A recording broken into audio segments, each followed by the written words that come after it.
Plasma fire streaked past Alger's cockpit in brilliant cobalt streams.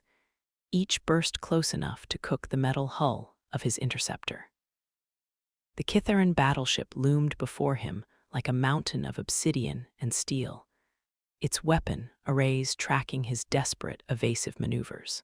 He yanked the control stick hard to port, feeling the G-forces crush him against his restraints as another salvo tore through the space where he'd been moments before. His targeting system screamed warnings. Engine temperature critical. Hull integrity at 60%. The battle had been going badly for hours. Alger thumbed his weapon control, sending twin streams of particle fire into the battleship's shield grid. The energy dissipated like rain against a mountain, barely registering on his tactical display. He needed to get closer, find a weak point, but his fighter was dying around him. The next plasma burst didn't miss. Fire exploded through his starboard engine, sending the interceptor into a violent spin. Alger fought the controls, but physics had already claimed victory.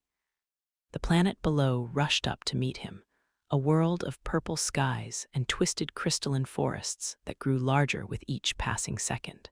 He had perhaps 90 seconds before impact. Alger's fingers flew over the emergency protocols, ejecting fuel cells and redirecting power to the atmospheric entry shields. The interceptor's death throes shook him like a rag doll, but he held on, steering toward what looked like a clearing in the alien wilderness. The crash came like thunder. Metal shrieked against crystalline rock, sending showers of sparks into the violet atmosphere. Alger's world became a chaos of sound and fury. His body pressed against his restraints as the interceptor carved a furrow through the strange forest. Trees that looked like frozen lightning shattered against the hull in explosions of translucent fragments. Then silence. Alger hung inverted in his restraints, blood running down his forehead in warm streams. The cabin stank of burned circuitry and coolant fluid. Through the cracked canopy, alien sunlight painted everything in shades of lavender and gold. He'd survived the crash. Whether he'd survive what came next remained an open question. The restraint release clicked, and Alger dropped onto what had been the ceiling of his cockpit. Every movement brought fresh pain, but nothing felt broken. His pilot's training had prepared him for combat ejection, though not quite like this. He grabbed his emergency kit and sidearm, then started working on the canopy release. The manual override hissed, and the damaged canopy ground upward with mechanical protests. Alien air rushed in, carrying scents of ozone and something metallic that made his nose tingle. The atmosphere was breathable, according to his suit's readings, though it carried trace elements his lungs would need time to adjust to. Alger crawled from the wreckage, his boots crunching on scattered crystal fragments. The impact crater stretched behind his fighter for nearly 100 meters, torn earth and shattered alien trees marking his violent arrival. In the distance, smoke rose from his ship's engines, black against the purple sky. He needed to establish a perimeter, find shelter, signal for rescue. A sound froze him in place. Low, rumbling, predatory. Alger turned slowly, his hand moving to his sidearm. At the edge of the crystal forest, something massive shifted in the shadows between the lightning-shaped trees. Eyes reflected the alien sunlight like burning emeralds. Multiple eyes, each one larger than Alger's fist. The creature that emerged from the forest defied easy description. It stood twice Alger's height on 6 legs that ended in razor-sharp talons. Its hide looked like living metal, scales that shifted from silver to deep purple as it moved. The head was elongated, reptilian, with a mouth full of teeth designed for tearing apart prey much larger than a human pilot. An apex predator. And Alger was alone, injured, and armed with nothing more than a standard-issue plasma sidearm. The creature's head tilted, studying him with alien intelligence. Saliva dripped from its jaws, sizzling where it hit the crystalline ground. It took a step forward, claws scraping against stone with sounds like grinding metal. Algar drew his weapon, knowing the futility of the gesture. His plasma bolts might sting this thing, but they wouldn't stop it. He'd seen creatures like this in the intelligence briefings. Glenhaven's wilderness was legendary for its hostile fauna. The predator gathered itself, muscles bunching beneath its metallic hide. Then a spear took it through the throat. The weapon materialized from nowhere, a shaft of what looked like crystallized energy that punched through scales and sinew with a wet, final sound. The creature's roar died in a gurgle of alien blood, its massive body crashing to the ground with earth-shaking force. Algar spun, weapon raised, searching for the source of that impossible throw. She stood on a ridge of crystal formations 50 meters away, silhouetted against the purple sky like something from a fever dream. Tall, lean, with skin that held the same shifting quality as the native trees. Her hair fell in streams of silver white, caught by the alien wind. She wore armor that looked grown rather than forged, organic curves that protected without restricting movement. But it was her eyes that stopped Algar's breath. Golden, luminous, predatory in their own way, but intelligent, ancient. They fixed on him with an intensity that made his skin prickle with awareness. She leaped. The jump carried her impossible distances, landing beside the dead creature with feline grace. Her hand closed around the spear's haft, and she pulled the weapon free with a spray of silver blood. When she straightened, Algar could see she was beautiful in a way that had nothing to do with human standards. Her features were sharp, angular, carved from the same unforgiving lines as the world around them. She studied him for a long moment, head tilted in a gesture that reminded him disturbingly of the dead predator. Then she spoke, her voice carrying harmonics that seemed to resonate in his bones. "You are far from your hunting grounds, Skywalker." The words came in accented but perfect standard. Algar lowered his weapon, though he didn't holster it. The intelligence briefings had mentioned that some Kithaeron could speak human languages, but hearing it in person was different. Unsettling. "My ship was shot down." Algar gestured toward the smoking wreckage. "I'm not hunting anything except a way off this rock." The woman, the Kithaeron, moved closer with liquid grace. Each step was perfectly balanced, weight distributed like a predator ready to spring in any direction. The spear in her hands looked deceptively light, but Algar had seen what it could do. "This rock, as you call it, will kill you before the next sunrise." She glanced at the dead creature, then back to him. "You walk like prey, smell like prey. The hunters here will come for you." "Then why did you save me?" Her golden eyes held his for a moment that stretched into something electric. "Because you are not from here, and because killing the metal tooth was entertaining." Algar felt a smile tug at his lips despite their situation. There was something refreshing about her directness. Most of the Kithaeron he'd encountered in combat had been faceless enemies behind energy shields and plasma cannons. This one had saved his life and seemed darkly amused by the experience. "I'm Algar, human, obviously, pilot with the Colonial Defense Force." Zyra, she hefted her spear, testing its balance. "Hunter of the deep forests, killer of things that need killing." The introduction carried weight beyond the words. In Kithaeron culture, according to the briefings, names were earned rather than given. This woman had introduced herself by her profession and her purpose. It spoke to a kind of confidence that Algar found both intimidating and attractive. "Well, Zyra, I could use a guide. My rescue beacon is damaged, and I don't know the terrain." Zyra's laugh was like wind chimes made of crystal. "Your people will come for you, eventually." Algar checked his equipment, noting which systems were damaged and which might still function. But survival until then is the trick. The next sound made them both freeze, howling, distant but getting closer. Multiple voices raised in a hunting song that made Algar's skin crawl. It was answered from another direction. Then another. "Pack hunters," Zyra said, her amusement evaporating. shadow stalkers. They hunt by scent and sound. She looked at his smoking ship, then at the blood pooled around the dead metal tooth. We have perhaps 10 minutes before they arrive in force.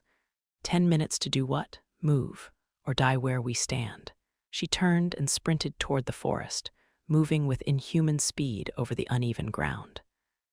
Algar followed, his human conditioning pushed to its limits as he tried to keep pace. Behind them, the howling grew closer. The crystal forest was a maze of impossible beauty and hidden dangers. Trees that looked like frozen lightning created shadowed corridors between their translucent trunks. The ground crunched underfoot, covered in fragments that reflected the purple sky in 1,000 tiny mirrors. Zyra moved through it like she was born to this environment, flowing around obstacles that Algar had to climb over or dodge around. Here, she stopped beside a cluster of trees that formed a natural shelter. Their trunks had grown together in a pattern that created a defensive position with clear sight lines and limited approaches. Algar dropped beside her, breathing hard.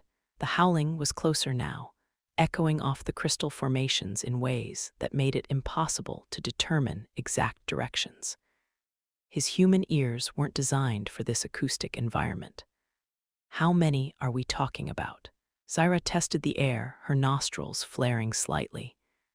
8, perhaps 10. They hunt in coordinated packs. Intelligent, persistent. Can we fight them? If we must. Her golden eyes glittered with something that might have been anticipation, but running would be wiser.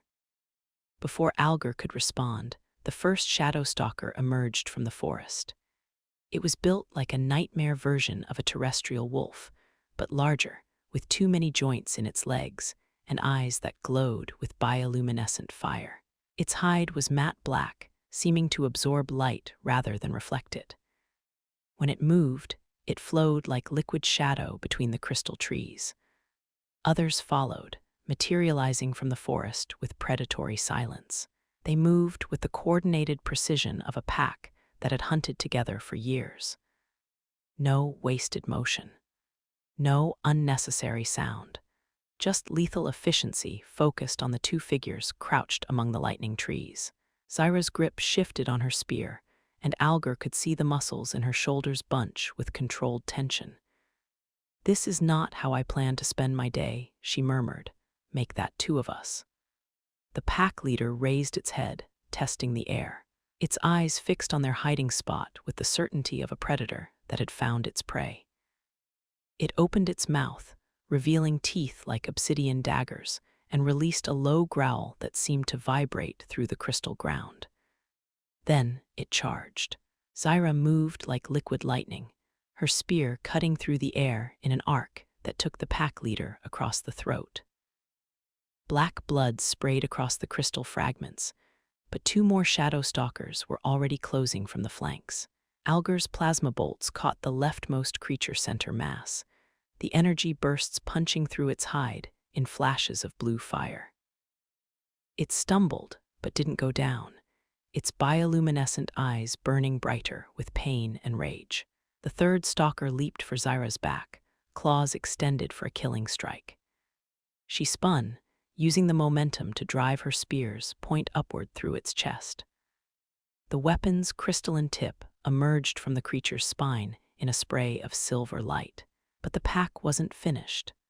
More shadow stalkers poured from the forest, their howls rising to a crescendo that seemed to shake the very air. Algar fired repeatedly, his shots creating brief flashes of illumination in the growing dusk. Each hit was solid, but the creatures kept coming, driven by pack instincts older than civilization. Zyra flowed between them like a dancer, her spear weaving patterns of death that left creatures gutted and bleeding on the crystal ground.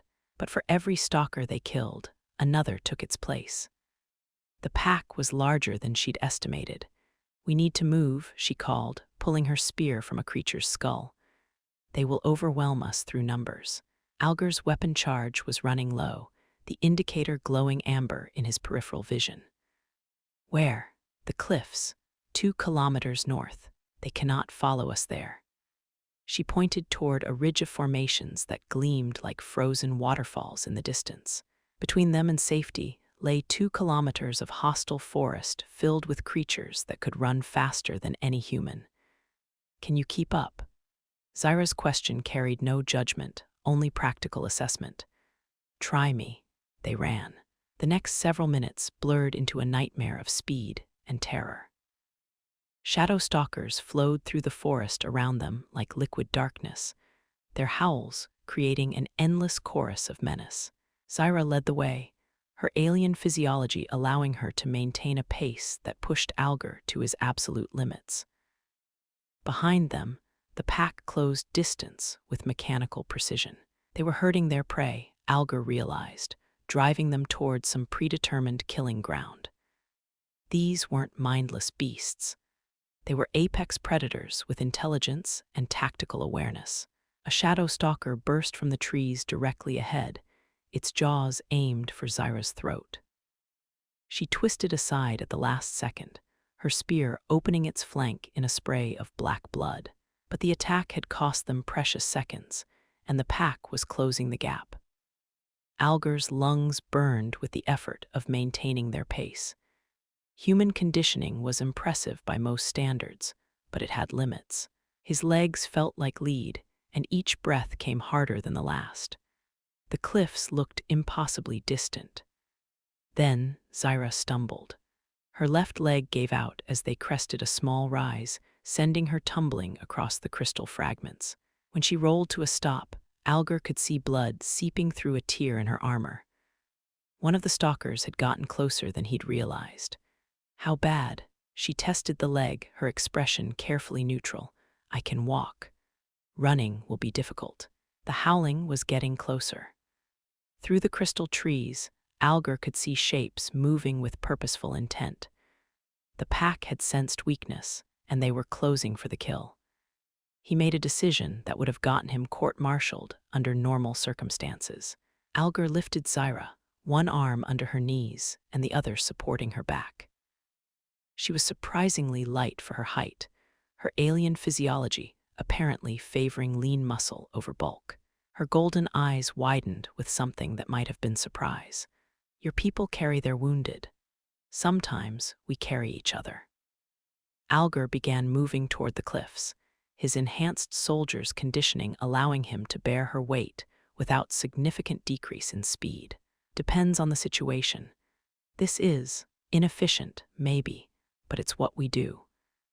Zyra fell silent, but Algar could feel her studying his profile as he carried her through the crystal forest.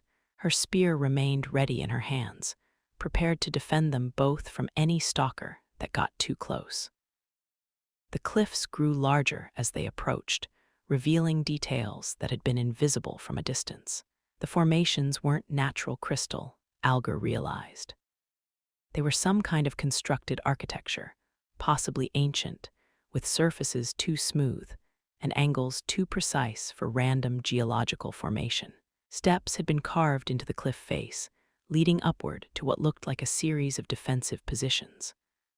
Someone had built this place as a fortress long ago. The shadow stalkers emerged from the forest as Algar reached the base of the cliff, their pack formation spread in a wide arc designed to prevent escape. But they stopped at the edge of the stone, their bioluminescent eyes fixed on the ancient steps with what looked suspiciously like fear. They will not follow, Zyra observed. The old places still hold power over them. Old places. Before the wars, before the humans came to our worlds. This was built by those who came before us. Algar began climbing, his breath coming in harsh gasps as he carried Zyra up the carved steps. Behind them, the shadow stalkers paced at the forest edge, their howls taking on a frustrated note. Whatever protected this place, it was more than the pack was willing to challenge. The stairs led to a platform carved from the same crystalline material as the forest below. Ancient symbols covered the walls, their meaning lost to time, but their beauty undeniable. The space was clearly designed for defense, with sight lines that commanded the surrounding territory and narrow approaches that would funnel attackers into killing zones. Algar set Zyra down gently, then collapsed beside her, his legs trembling with exhaustion. The wound in her leg looked worse in the better light, a tear through muscle that would need treatment soon. "Medical supplies in my kit," he gasped, gesturing toward his equipment pack. Not much, but enough for field treatment. Zyra watched him work with curious intensity as he cleaned and dressed her wound. His hands were steady despite their recent ordeal, and he worked with the practiced efficiency of someone who'd done this before under combat conditions. "You have done this often?" she asked, "More than I'd like." Algar finished securing the bandage, testing its tightness. "War tends to produce a lot of wounds. Your wars are different from ours." "How so?" "You care for enemies who are wounded." Algar looked up from his medical kit, meeting her golden eyes. "You're not my enemy. I am Kithaeron. You are human. Our peoples have fought for generations." "Maybe, but you saved my life, and I'm trying to save yours." He gestured toward the forest below, where shadow stalkers still paced at the tree line. "Right now, our species doesn't matter as much as staying alive." Zyra was quiet for a long moment, her expression thoughtful. In the growing dusk, her skin seemed to hold its own faint luminescence, marking her as clearly alien, but somehow more beautiful for the difference. "The old stories speak of a time when our peoples were not enemies," she said finally, "when the stars were young and both our species reached for the same dreams. What changed? Fear, misunderstanding, the desire for territory and resources. The same things that drive most conflicts between intelligent species." Algar settled back against the crystal wall, watching the purple sky deepen toward true night.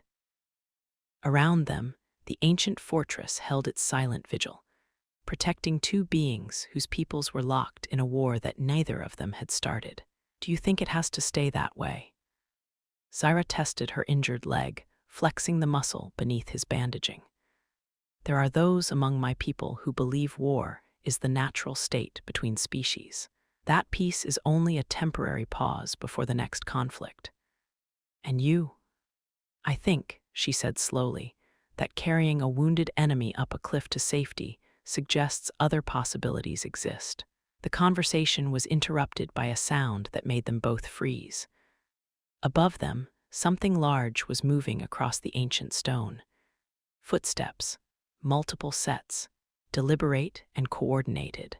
Voices drifted down from the higher levels of the fortress, speaking in rapid Kithaeron.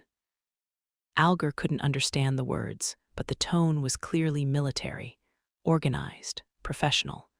"A patrol," Zyra whispered. "My people use these ruins as observation posts. Are they going to shoot me on sight? Unknown. But they will certainly try to capture you for intelligence purposes." Algar checked his sidearm, noting the weapon's low power reading. Against a full Kithaeron military patrol, his chances of fighting his way out were essentially zero. But surrender meant interrogation, torture, and eventual execution. Unless there was another option. "You could tell them I'm your prisoner." Zyra's eyebrows rose, an expression remarkably similar to human surprise. "Explain. If you captured me, you'd be bringing valuable intelligence back to your command. A human pilot, alive and ready for questioning. That might buy us time to figure out our next move. And why would I do this? Because right now, we need each other to survive. Your people want me alive for information. My people will eventually come looking for me. If we can keep each other breathing long enough, maybe we both get out of this intact." The footsteps were getting closer, along with the voices. Professional soldiers conducting a routine patrol, but they would be thorough. There was nowhere to hide on the exposed platform. Zyra studied his face for a moment that felt like an eternity. Then, moving with fluid grace despite her injury, she positioned herself behind him with her spear point pressed lightly against his back. "Drop your weapon," she ordered in a voice loud enough to carry. "Move slowly, and you will not be harmed." Algar let his sidearm clatter to the crystal floor, raising his hands in the universal gesture of surrender. The irony wasn't lost on him. An hour ago, he'd been trying to kill Kitharans from the cockpit of his fighter.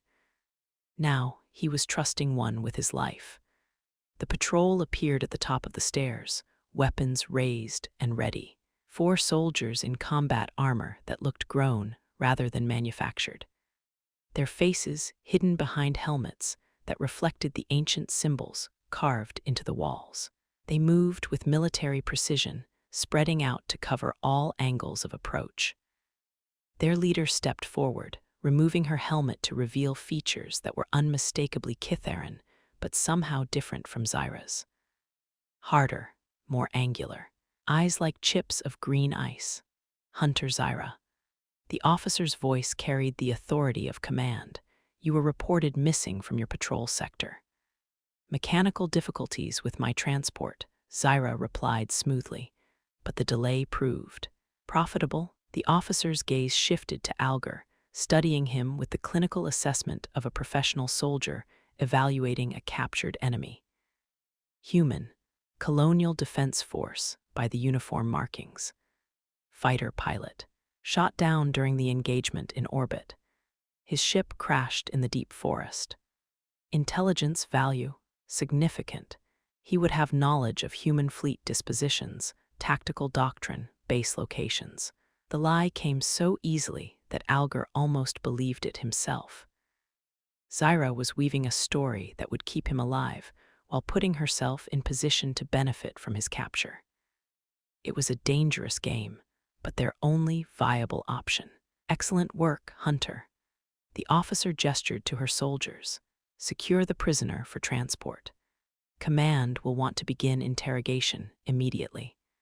Algar felt restraints being applied to his wrists, followed by a hood being pulled over his head. The Kitharan military moved with quiet efficiency, transforming him from a person into a package to be delivered. But through the fabric, he could hear Zyra moving beside them, her gait careful but steady. They were committed now. Whatever came next, they would face it together. The transport was a sleek craft that flew through the alien night with whisper-quiet engines. Algar sat in darkness, his hands bound and his eyes covered, but his other senses remained sharp. He could hear the soft murmur of Kitharan voices discussing patrol routes and tactical assessments. Professional soldiers doing their job. Beside him, Zyra's presence was a steady constant. Occasionally, her shoulder would brush against his as the transport maneuvered, a subtle reminder that he wasn't entirely alone among enemies. The flight seemed to last hours, though Algar's internal chronometer suggested it was probably less than one. When the engines finally went silent, he could hear the bustle of a major military installation. Voices, machinery, the controlled chaos of an active military base. Strong hands pulled him from the transport, guiding him across what felt like a landing pad. The air here carried different scents, metallic and processed, suggesting they were inside some kind of enclosed facility. Underground, perhaps, or built into the living rock of the mountains. A cell, the expected destination for a captured enemy pilot. The hood came off as the restraints were removed, revealing a chamber carved from the same crystalline material as the ancient fortress. But this was new construction, clean lines and modern functionality disguised by traditional materials. A bed, a small table, a waste facility. The basics of survival, nothing more. The door sealed with a soft hiss, leaving Algar alone with his thoughts. Hours passed, or perhaps days. Time moved differently in the windowless cell, marked only by the occasional delivery of food and water. The meals were surprisingly good, traditional Kitharan cuisine that managed to be both alien and somehow familiar. His captors were keeping him healthy, which suggested they intended to keep him alive for the foreseeable future. When the door finally opened, it revealed Zyra. She wore different armor now, cleaner and more formal, marking her as someone with official business rather than a field operative. But her golden eyes held the same intelligence he remembered, along with something new. Concern, perhaps, or determination, pilot Alger. Her voice was carefully neutral, pitched for any listening devices that might be monitoring the cell. You will be questioned regarding human military operations. I understand. The words were meaningless, but their real communication was happening at a different level. Eye contact, subtle shifts in posture, the carefully controlled body language of two people who were pretending to be enemies while planning their survival. Come. Command is ready to begin your interrogation. The corridor outside his cell was a study in alien architecture adapted for military function. High ceilings carved with decorative elements that also served as structural supports. Lighting that seemed to emerge from the walls themselves, creating an environment that was both beautiful and practical. Zyra walked beside him, her spear held in a ceremonial position that marked her as both guard and captor. Other Kitharan soldiers moved through the corridors with purposeful efficiency. Their armor-bearing rank insignia that suggested this was a major command facility. In here, the interrogation chamber was sparse, functional, designed to be psychologically intimidating without being overtly threatening. A single chair faced a table where 3 Kitharan officers sat waiting. Behind them, wall displays showed tactical information that Alger was presumably not supposed to understand. But he did understand it, and what he saw made his blood run cold. The displays showed human fleet positions, ship classifications, base locations, information that should have been classified at the highest levels but was apparently available to mid-level Kitharan intelligence officers. Someone was passing secrets to the enemy. The interrogation proceeded along predictable lines. Questions about military doctrine, fleet strength, base security. Alger provided answers that were technically truthful but operationally useless, following the protocols drilled into every military pilot. Name, rank, service number. Nothing more. But his attention was focused on the wall displays, memorizing details that could prove critical if he ever made it back to human space.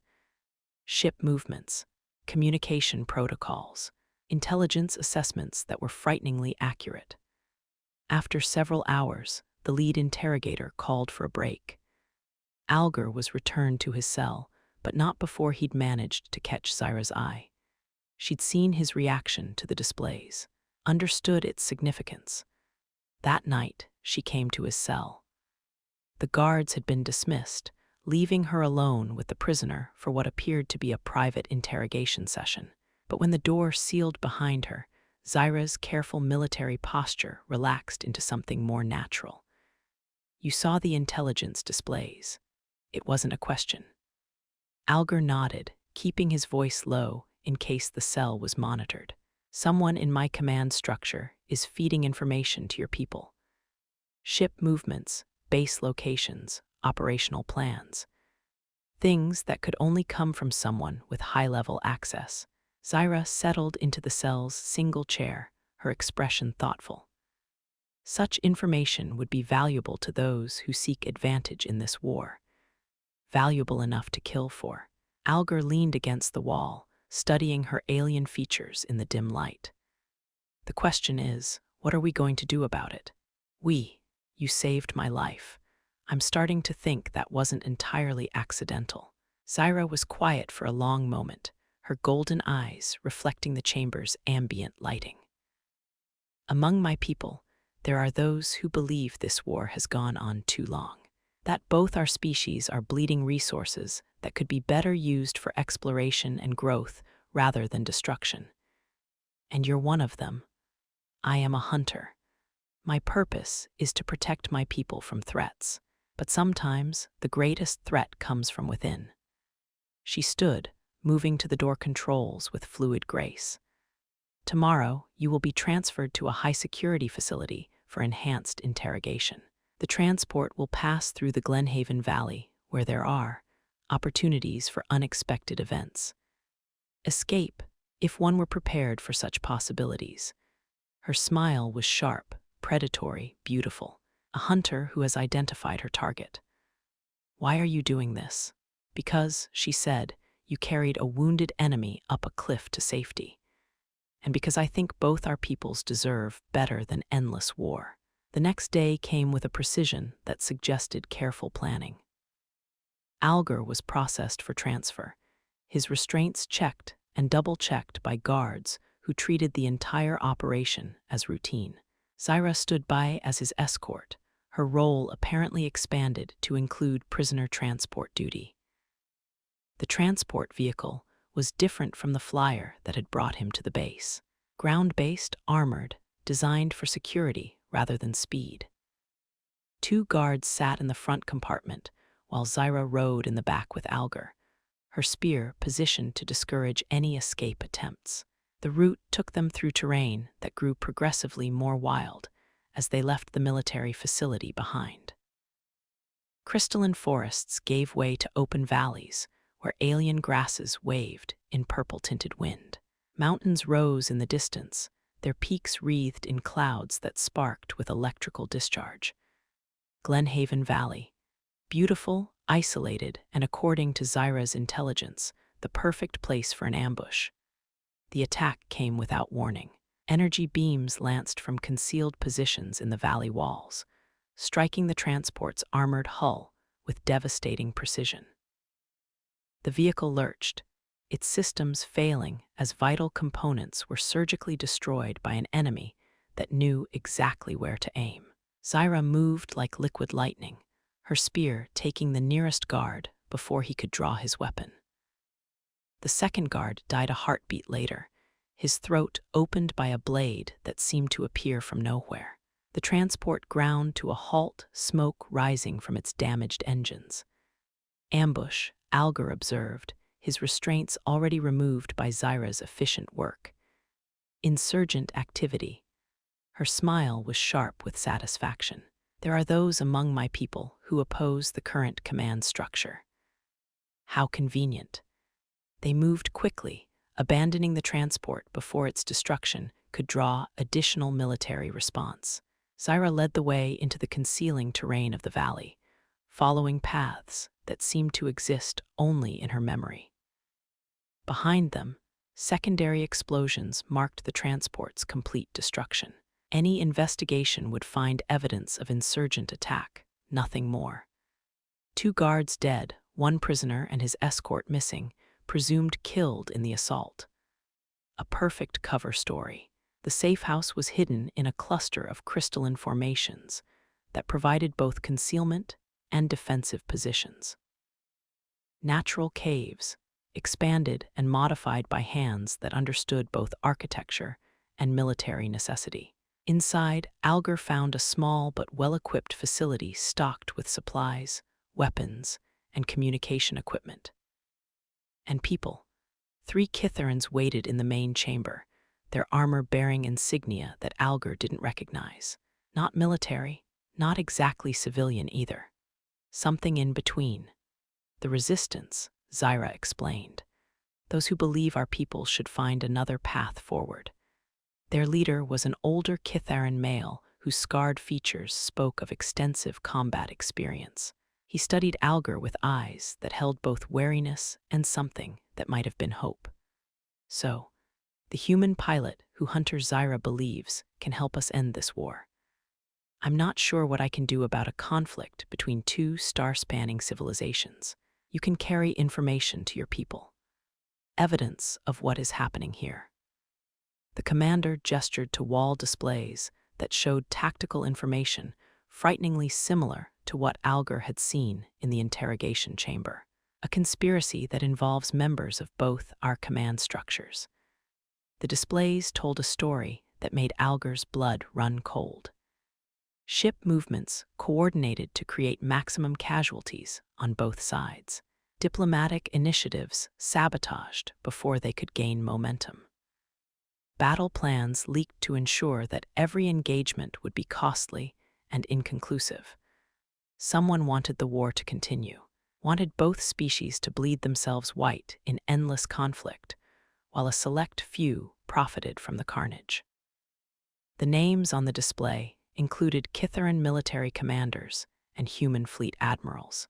a conspiracy that crossed species lines, bound together by shared greed and the kind of cold calculation that saw entire populations as expendable resources.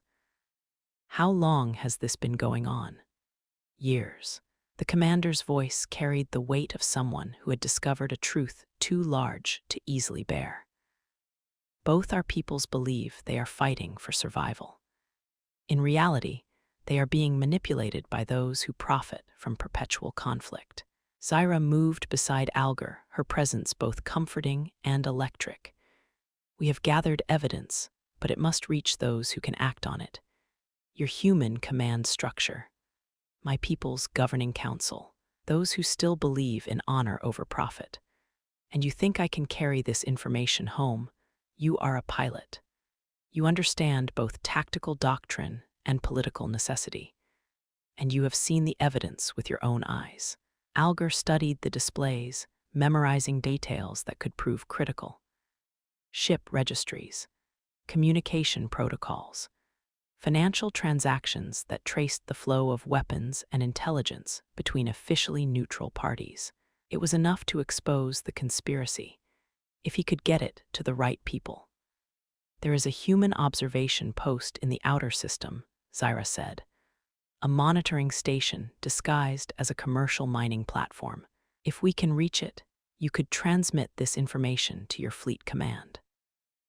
The post was 3 days' travel through hostile territory, assuming they could acquire transportation and avoid the military patrols that were undoubtedly searching for them.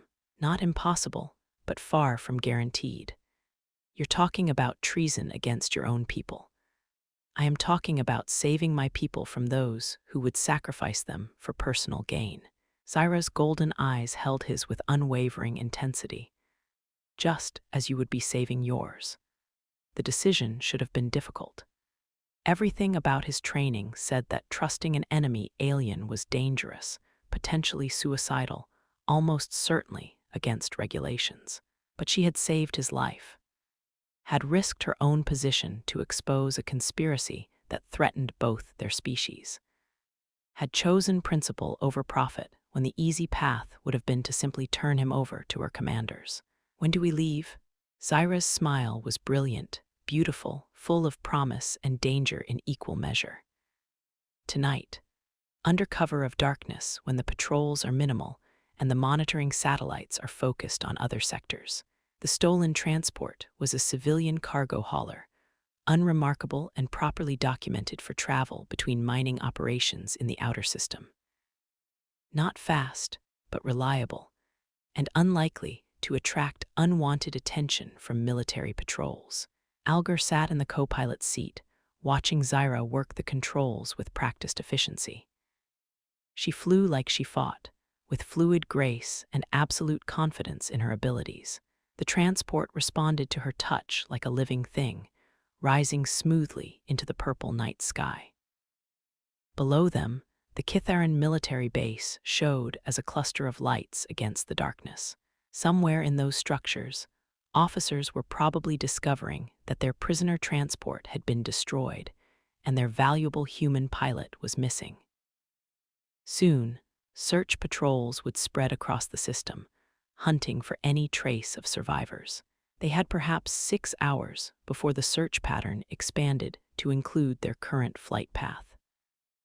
The journey to the outer system passed in relative silence, both of them focused on the task ahead. Occasionally, Zyra would point out features of the navigation display, explaining routes and hazards with the casual expertise of someone who had flown these spaces for years. But beneath the professional concentration, Algar could sense something else. An awareness that seemed to crackle between them like static electricity. The kind of tension that built between two people who had faced death together and discovered they worked well as a team. Dangerous territory for a human pilot and a Kitharan hunter whose peoples were at war. The human observation post appeared on their sensors as they approached the designated coordinates. On the surface, it looked exactly like what it was supposed to be. A commercial mining platform extracting rare minerals from an asteroid field. But Alger's military training allowed him to identify the subtle signs that marked it as something more. Sensor arrays disguised as mining equipment, communication gear hidden within industrial structures, defensive positions that could protect the station from light attack. They were challenged by the station's traffic control as they approached, but Alger's pilot credentials and authentication codes opened the necessary channels. Within minutes, they were docked at an external port, their transport powered down and sealed against the vacuum. The station commander was a woman in her 50s, whose scarred features and alert eyes marked her as someone who had seen extensive combat. She listened to Alger's report with professional attention, asking precise questions about the evidence he'd gathered and the conspiracy he'd uncovered. Zyra stood beside him throughout the briefing, her alien presence creating obvious tension among the human personnel. But the station commander seemed more interested in the information than its source. "This intelligence is accurate. I've seen the displays with my own eyes. Ship movements, communication intercepts, financial records. Someone is coordinating attacks on both sides to maximize casualties and prolong the conflict. And your Kitharan companion, she's the one who uncovered the conspiracy in the first place. Risked her life to get me this information." The commander studied Zyra with calculating eyes. "Why? Because endless war serves no one except those who profit from it." Zyra's standard was accented but clear, her words carrying the weight of absolute conviction. "Both our peoples deserve better."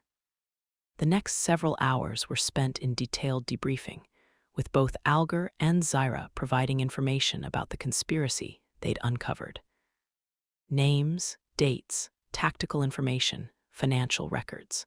A web of corruption that spanned both species and reached to the highest levels of military command. When it was finished, the station commander leaned back in her chair, her expression thoughtful. "This information will reach Fleet Command within hours. If it's verified, there will be investigations on both sides, courts-martial, political upheavals, the kind of house cleaning that should have happened years ago. And then, unknown. But at least the killing can stop being profitable for those who orchestrate it." As they prepared to leave the station, Alger found himself facing a choice he hadn't anticipated. The station commander had offered him passage back to human space, return to his unit, resumption of his normal duties. Everything he should want after being shot down behind enemy lines. But it would mean leaving Zyra behind.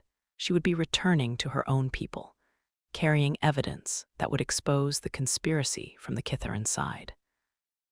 A dangerous mission that could easily result in her death if the wrong people learned what she knew. The thought of her facing those risks alone made something twist in his chest. At the docking port, they stood together in the artificial gravity of the station's central hub. Around them, human personnel moved with purposeful efficiency. But Alger found his attention focused entirely on the alien woman who had saved his life and changed his understanding of their war. "What happens now?" he asked. "Now I return to my people. Present the evidence to those who can act on it. Hope that truth proves stronger than profit. And after that, perhaps our species can find a better way forward, one based on cooperation rather than destruction." The words hung between them, full of possibility and uncertainty in equal measure. Around them, the station's personnel continued their duties, unaware that they were witnessing a moment that might define the future relationship between two civilizations. Zyra stepped closer, her golden eyes holding his with an intensity that made his breath catch. "Among my people, there is a saying, 'The bonds that burn brightest are forged in the hottest fires.' What does it mean? It means that sometimes the strongest connections are formed between those who should be enemies." She reached up, her alien fingers tracing the line of his jaw with surprising gentleness, and that some bonds transcend the conflicts that created them. The kiss was inevitable, electric, a connection that bridged the gap between two species at war. When they broke apart, Alger could see his own feelings reflected in her golden eyes. This is probably against regulations for both our militaries. Zyra's laugh was like crystal chimes in an alien wind. Probably. But then, we have already committed treason together. What is one more violation of protocol? The evacuation alarms chose that moment to begin sounding, their harsh electronic tones cutting through the station's artificial atmosphere. Emergency lights bathed the docking bay in pulsing red illumination as personnel rushed to their assigned positions. Multiple contacts approaching on attack vectors. The station commander's voice carried clearly over the intercom system. All vessels prepare for immediate departure. This is not a drill.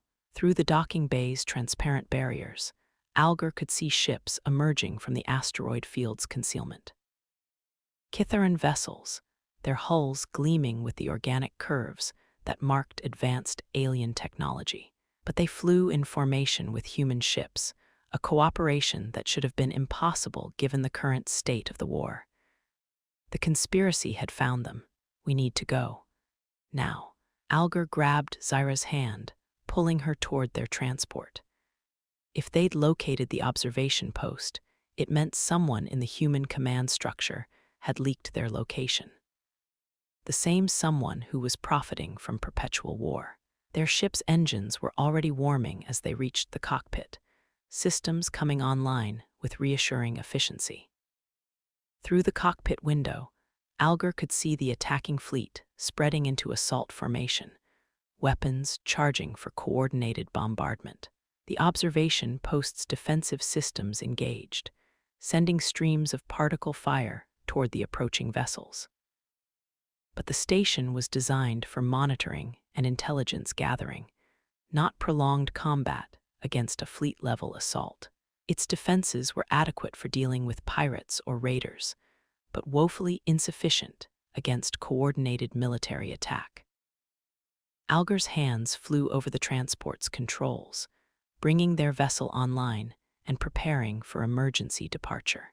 Beside him, Zyra worked the navigation systems with fluid efficiency, plotting a course that would take them away from the battle and toward potential safety.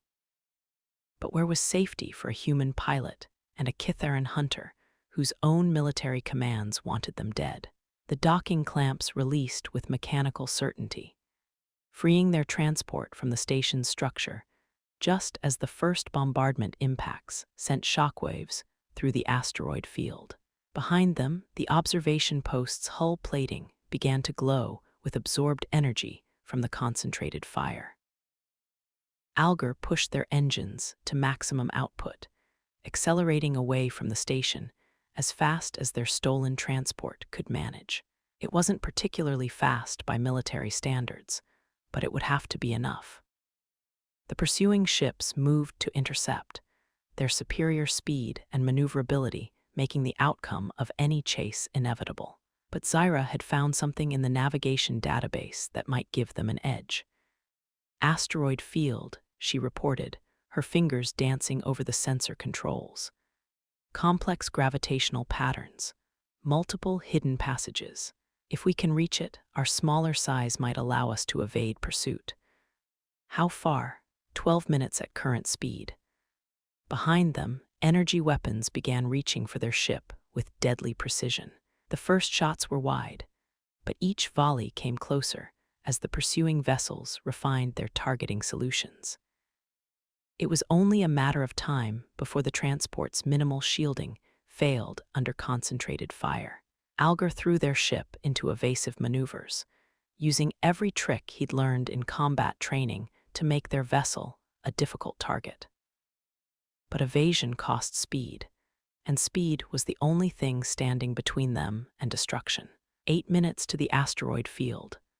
7, 6.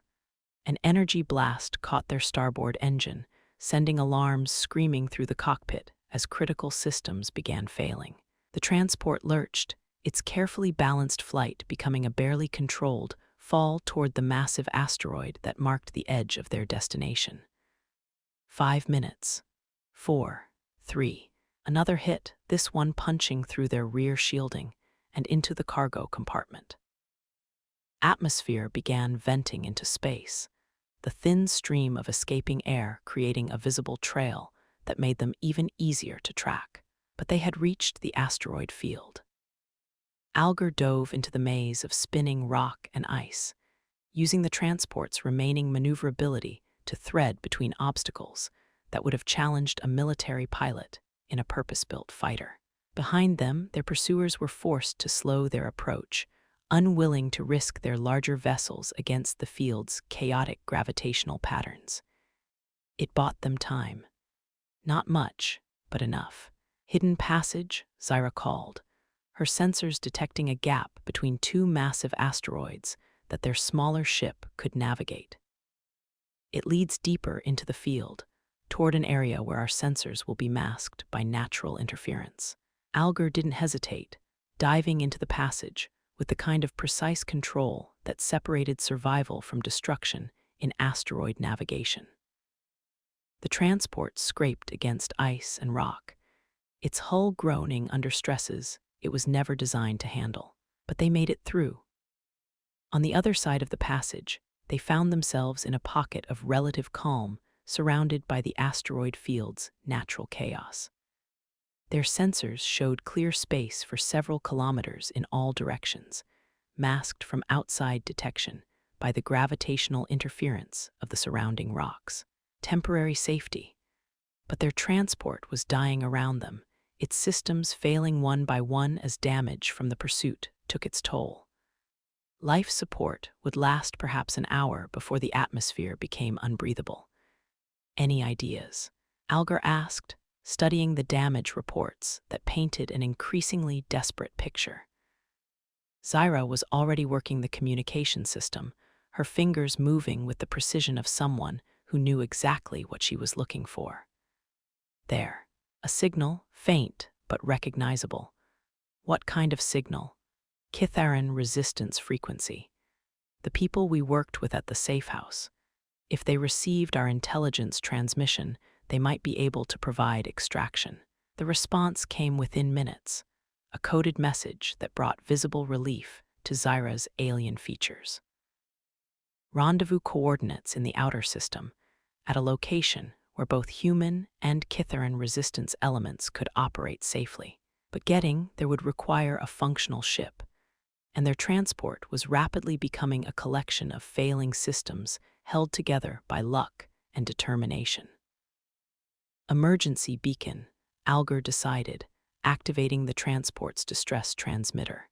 If anyone friendly is monitoring this frequency, they'll know where to find us.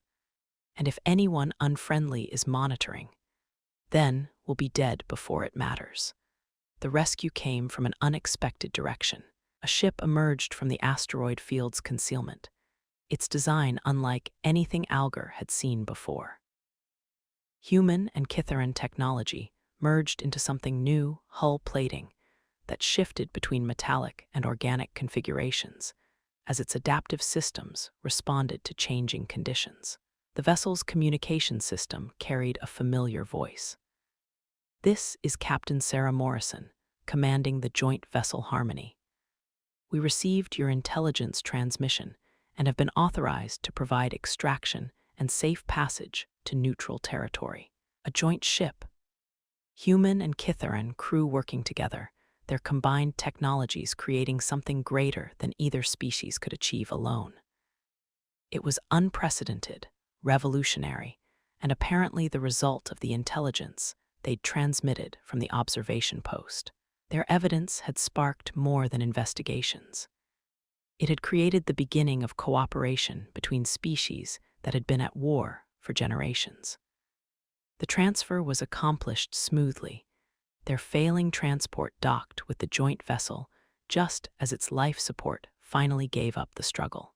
Alger and Zyra were welcomed aboard by a crew that included both humans and Kitharans working side by side, their shared purpose overcoming generations of mistrust and hostility.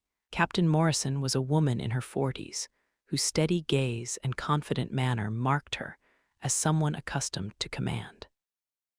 She listened to their report with professional attention, asking questions that demonstrated both tactical knowledge and political awareness. "The intelligence you provided has already produced results," she told them. "Arrests on both sides, congressional hearings, military tribunals, the kind of house cleaning that was long overdue. And the war, suspended pending investigation. Both governments have agreed to a ceasefire while the evidence is evaluated and those responsible are brought to justice." It was more than Alger had dared hope for. Not peace, perhaps, but an end to the killing. A chance for both species to step back from the brink and find a better way forward. "What happens to us? You'll be debriefed by joint intelligence teams, then given a choice. Return to your respective militaries, or join the new joint service that's being established to prevent this kind of conspiracy from recurring." Alger looked at Zyra, seeing his own thoughts reflected in her golden eyes. They had saved each other's lives, exposed a conspiracy that threatened both their species, and forged a bond that transcended the conflict between their peoples. Going back to the way things seemed impossible now. "The joint service," he said. "We'd like to know more about it." Captain Morrison's smile suggested she'd expected that answer. "The mission is simple: peace through cooperation, shared exploration instead of mutual destruction, the kind of future that both our species deserved from the beginning." Later, in the quiet of the ship's observation deck, Alger and Zyra stood together watching the stars wheel past the transparent barriers. Around them, human and Kithaeron crew members worked side by side. Their cooperation, a living demonstration of what was possible when fear gave way to understanding. "The bonds that burn brightest," Zyra said softly, her hand finding his with familiar ease, "are forged in the hottest fires," Alger finished. "And sometimes they change everything." The future stretched ahead of them, full of uncertainty and possibility in equal measure. Two species learning to work together. Two individuals who had found something precious in the midst of war. A beginning rather than an ending. The harmony of cooperation replacing the discord of endless conflict. And in the vast darkness between the stars, new possibilities taking shape like the first light of a distant dawn.